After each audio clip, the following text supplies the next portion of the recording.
Di sebuah negeri yang dahulu terkenal akan keharuman rempah dan keindahan pelangi setelah hujan, tersebutlah seorang lelaki bergelar Abu Nawas.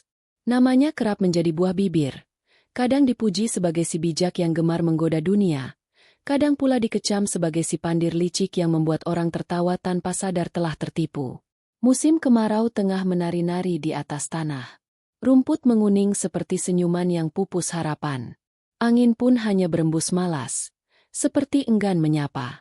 Para petani mengeluh, para saudagar mengurangi dagangan, dan pasar pun sunyi tak seceria biasanya.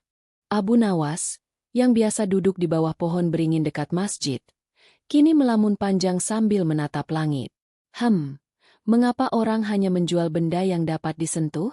Padahal yang tak tampak kerap lebih bernilai, gumamnya. Ia bangkit perlahan, mengambil kendi kecil yang biasa dipakai untuk wudhu, lalu menatapnya dengan dalam. Kendi itu kosong, tapi tiba-tiba ia tersenyum simpul.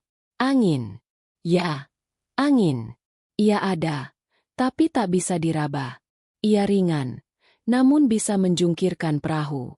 Ia datang diam-diam, dan kadang membawa hujan berkah. Abu Nawas menengadah, lalu berseru kecil pada dirinya sendiri. Bila orang menjual air, dan itu biasa, mengapa aku tak mencoba menjual angin? Hari itu juga, ia berjalan menyusuri pasar dengan membawa 5 buah botol kosong. Botol-botol itu diberi tutup kayu, dan pada tiap lehernya diikat sehelai benang merah. Orang-orang menatap Abu Nawas dengan heran, sebagian tersenyum geli, sebagian mencibir. Salah seorang tukang minyak wangi berseru, "Wahai Abu Nawas, apa kini kau menjual aroma hayalan?" Abu Nawas tersenyum. Matanya bersinar seperti anak kecil yang menyimpan rahasia besar. "Bukan aroma. Wahai saudaraku, aku menjual angin." Pasar pun riuh. Beberapa orang tertawa terbahak. Ada yang hampir terjungkal karena menahan geli. Angin dijual. Wahai Abu Nawas, siapa yang mau membeli sesuatu yang tak tampak oleh mata? Namun Abu Nawas berdiri dengan tenang. Ia meletakkan sehelai kain di tanah, menata 5 botol kosongnya di atasnya, dan menancapkan papan kecil bertuliskan.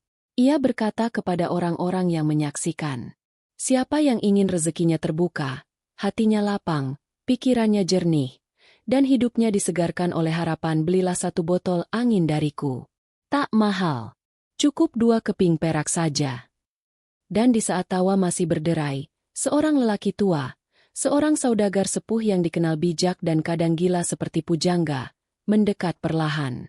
Ia mengangkat 1 botol, menimangnya, menatap Abu Nawas, lalu tersenyum. "Kau menjual angin. Aku membeli harapan."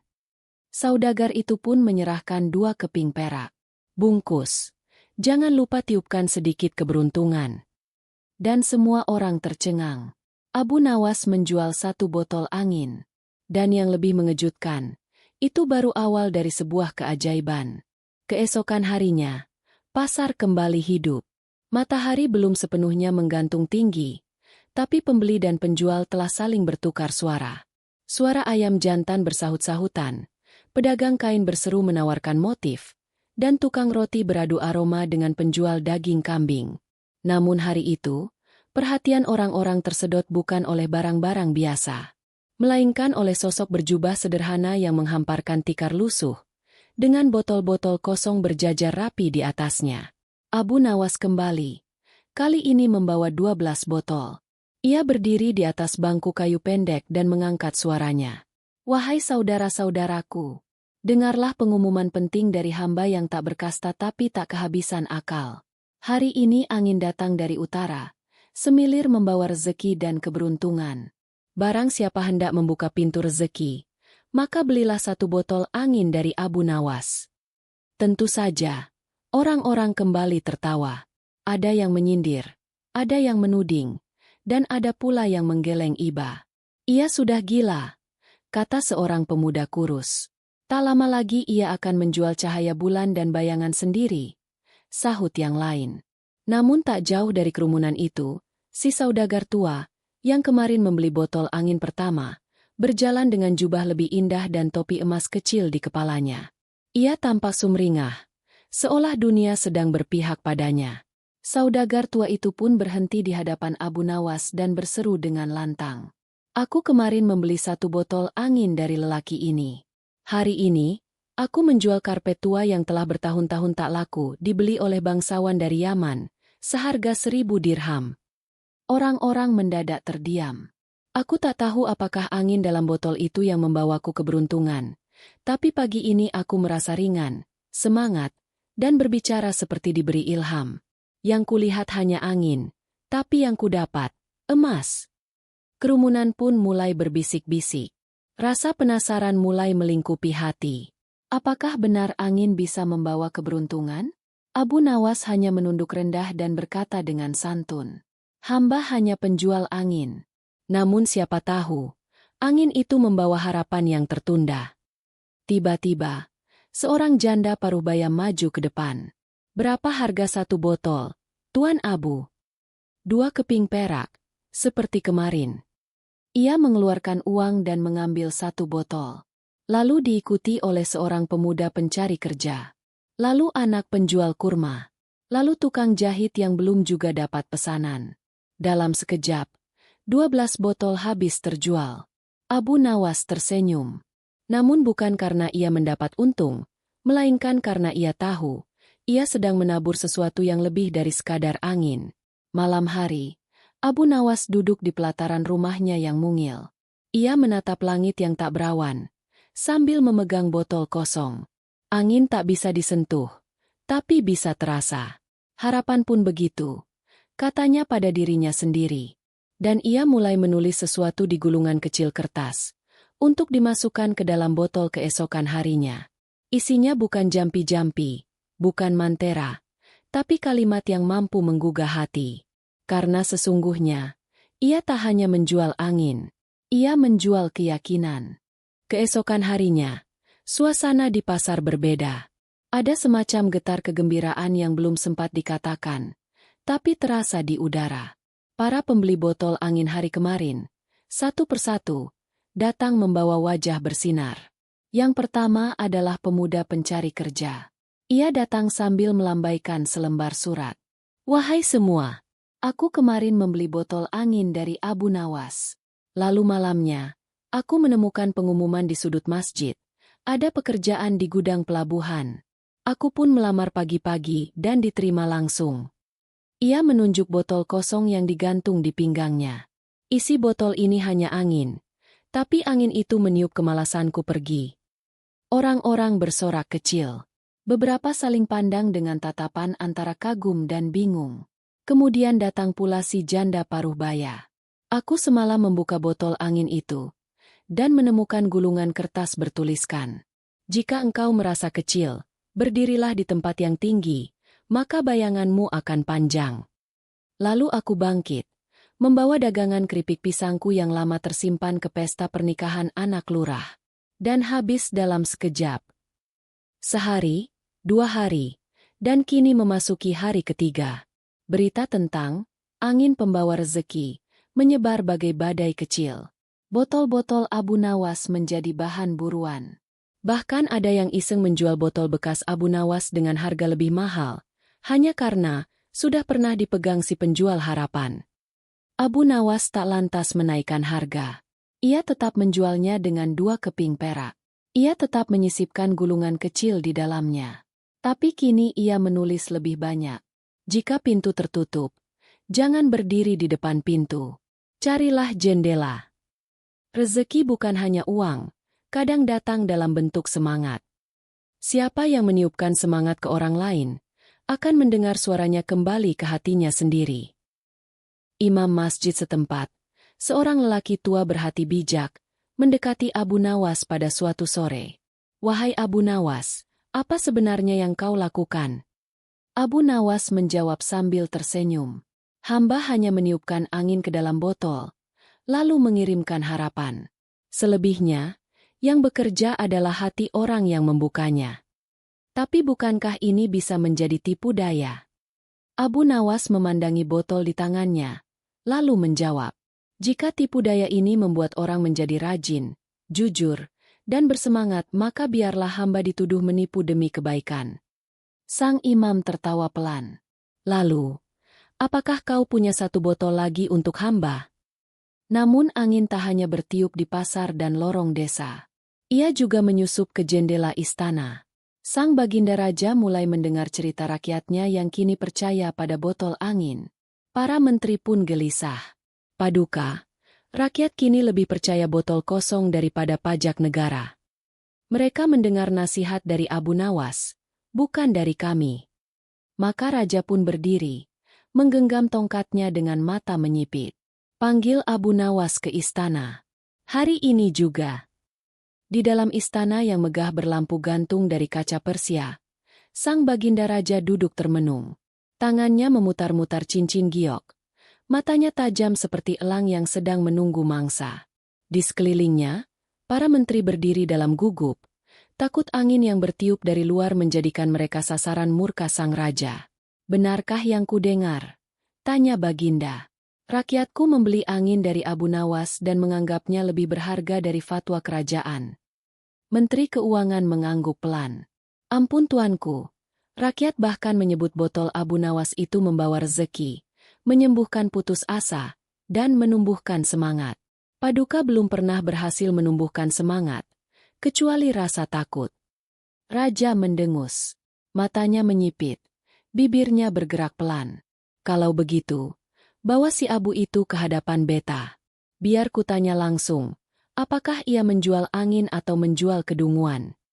Tatkala panggilan istana datang, Abu Nawas tak bergeming.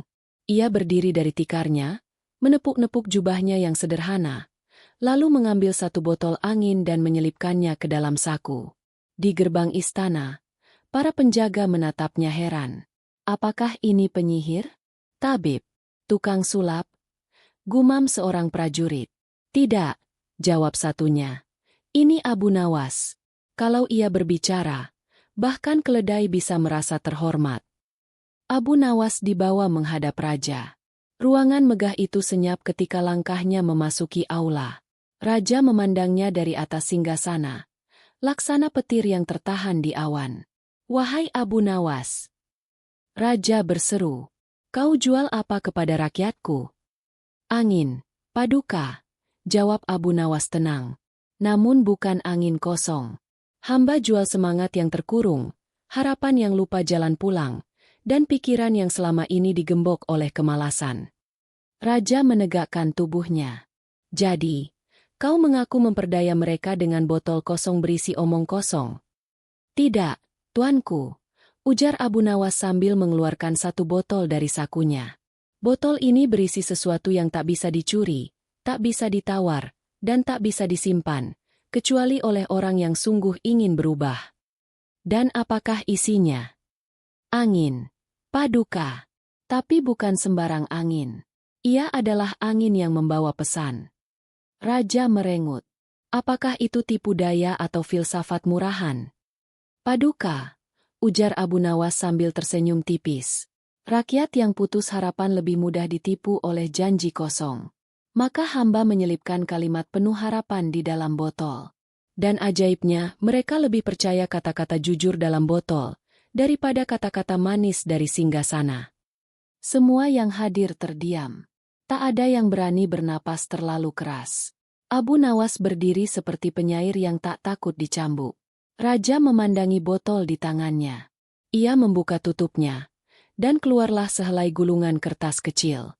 Dibukanya, dan terbaca kalimat, tak selamanya kekuasaan membuatmu tinggi. Kadang kata-kata kecil membuatmu abadi. Raja mematung.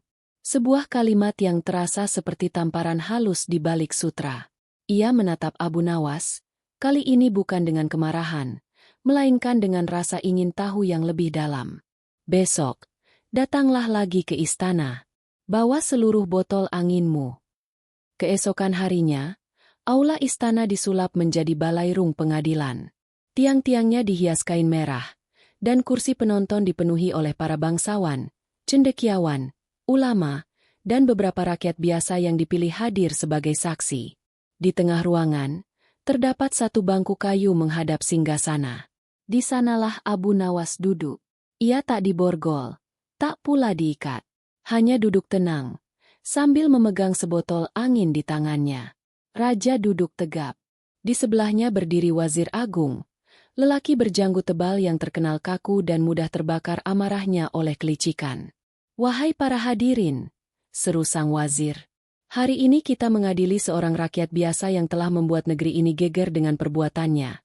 Menjual angin, menyesatkan rakyat, dan membuat istana tampak tak berdaya." Raja mengangkat tangan, memberi isyarat agar Abu Nawas bicara. "Wahai Paduka dan para saksi, hamba tak pernah mengaku menjual emas, permata, apalagi kesembuhan. Yang hamba jual hanyalah botol berisi angin, dan di dalamnya hamba titipkan secuil kalimat untuk menggerakkan hati." "Kalimat yang bagaimana?" sela sang wazir dengan tajam. Abu Nawas membuka satu botol, lalu mengeluarkan gulungan kecil, dan membacanya. "Jika engkau jatuh, jangan hanya melihat tanah, lihat juga langit, agar kau tahu arah naik." Orang-orang mulai saling menoleh. Beberapa tersenyum lirih, yang lain terlihat merenung. "Apakah ini kejahatan, Tuan Wazir?" tanya Abu Nawas, menyelipkan harapan kepada mereka yang tak punya apa-apa. Sang raja mengangguk. "Panggil saksi." Satu persatu saksi dipanggil ke depan. Satu si pemuda pencari kerja, kini tampak bersih dan berpakaian rapi. "Aku tak tahu apakah angin itu sakti, tapi kata-katanya membuatku berdiri pagi-pagi dan tak lagi malas menunggu keajaiban." Dua si janda penjual keripik, dengan mata berkaca-kaca. "Aku hanya butuh dorongan kecil. Dan aku temukan itu dalam gulungan kertas." Tiga, bahkan imam masjid, dengan suara lembut. "Jika ini penipuan, maka ini penipuan yang menyembuhkan. Dan langka sekali penipu yang menuntun orang pada kebaikan." Raja memejamkan mata sejenak, lalu berdiri. "Wahai Abu Nawas, engkau tak menjual benda, tapi menjual cara pandang. Engkau tak memberi barang, tapi meniupkan arah. Engkau bukan penipu, engkau peniup semangat." Raja tersenyum, dan semua hadirin menarik napas lega. "Namun, engkau tetap harus dikenai hukuman." Ruangan hening. Abu Nawas pun hanya mengangguk pelan. "Hukumanmu adalah menyediakan botol angin gratis untuk istana setiap Jumat pagi." Tawa pun meledak. Bahkan sang wazir tak mampu menahan senyum meski wajahnya kaku. Dan Abu Nawas, seperti biasa, menunduk rendah seraya menjawab, "Ampun tuanku, hamba bersedia.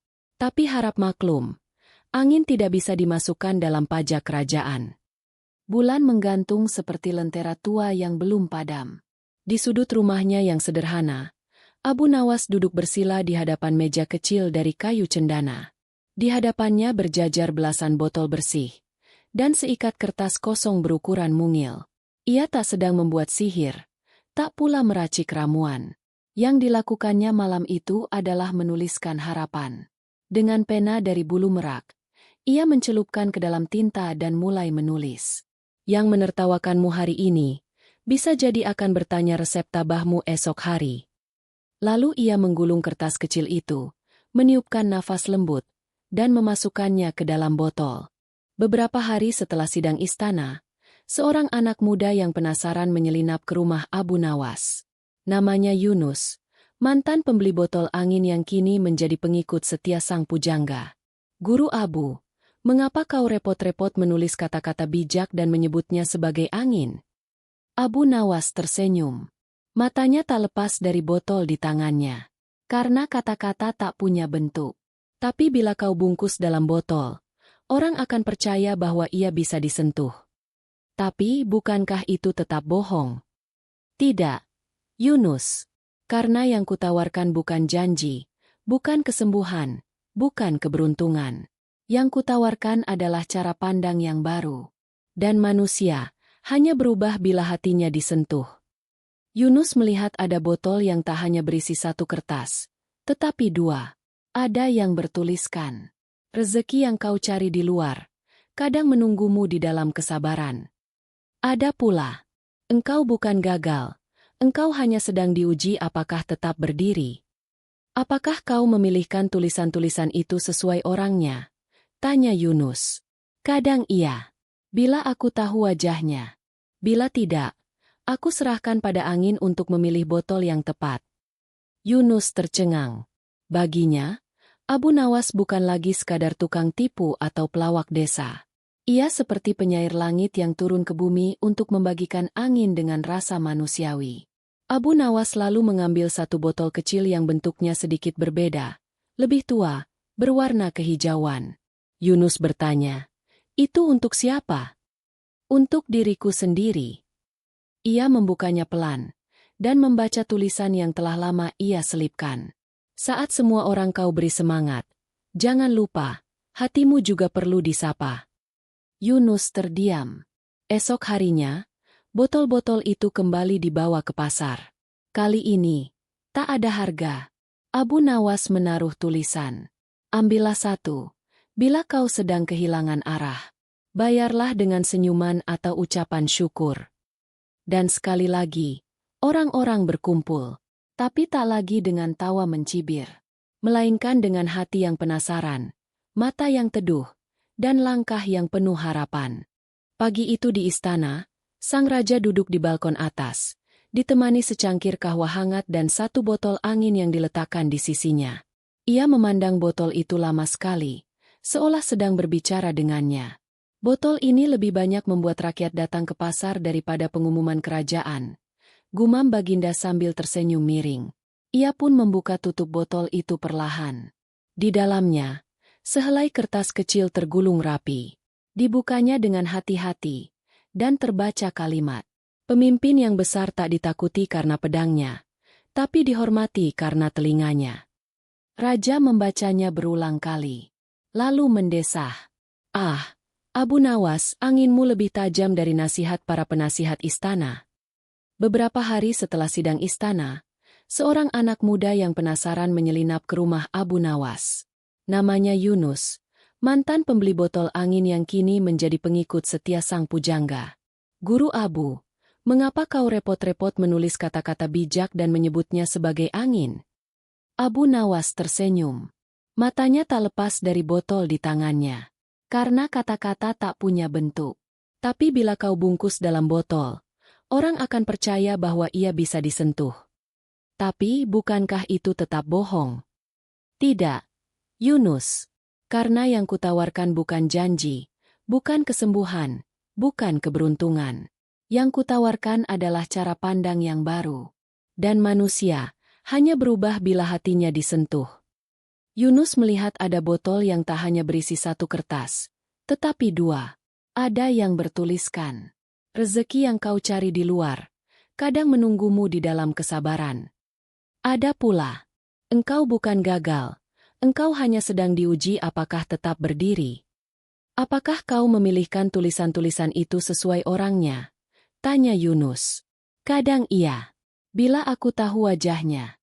Bila tidak, aku serahkan pada angin untuk memilih botol yang tepat." Yunus tercengang. Baginya, Abu Nawas bukan lagi sekadar tukang tipu atau pelawak desa. Ia seperti penyair langit yang turun ke bumi untuk membagikan angin dengan rasa manusiawi. Abu Nawas lalu mengambil satu botol kecil yang bentuknya sedikit berbeda, lebih tua, berwarna kehijauan. Yunus bertanya, "Itu untuk siapa?" "Untuk diriku sendiri." Ia membukanya pelan, dan membaca tulisan yang telah lama ia selipkan. "Saat semua orang kau beri semangat, jangan lupa, hatimu juga perlu disapa." Yunus terdiam. Esok harinya, botol-botol itu kembali dibawa ke pasar. Kali ini, tak ada harga. Abu Nawas menaruh tulisan. "Ambillah satu, bila kau sedang kehilangan arah. Bayarlah dengan senyuman atau ucapan syukur." Dan sekali lagi, orang-orang berkumpul. Tapi tak lagi dengan tawa mencibir. Melainkan dengan hati yang penasaran, mata yang teduh, dan langkah yang penuh harapan. Hari itu juga, Abu Nawas kembali dipanggil ke istana. Tapi kali ini, bukan untuk diadili, melainkan untuk dijamu. Meja panjang telah dipersiapkan di taman kerajaan. lengkap dengan buah delima, roti hangat, dan daging panggang harum. Para menteri, bahkan wazir agung yang dulu garang, kini menyambut Abu Nawas seperti tamu kehormatan.